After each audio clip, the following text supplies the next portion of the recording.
Anong course? Ang course ko po sa UP Business Administration. Also, Marcus, nakaka-relate ka dito. Opo, opo. Ay, member ko sa Mga college-based organizations po. Yes, mga business administration. Pero nung nagsimula ka na dito, naniniwala ka sa pinaglalaban?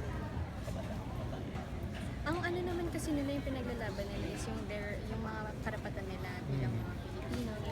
Yung mga pinaglalaban, yes, naniniwala naman po ako. And yung I support din naman na yung maganda rin yung ano nila, yung talagang yung pinapanindigan talaga nila kung ano yung mga pinaglalaban nila.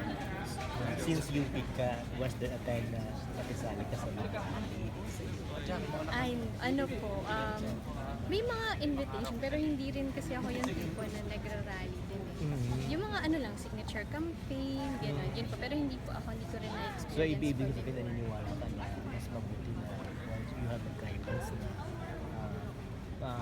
yung na lang, tawag dito, makipag-usap rather than going to the streets.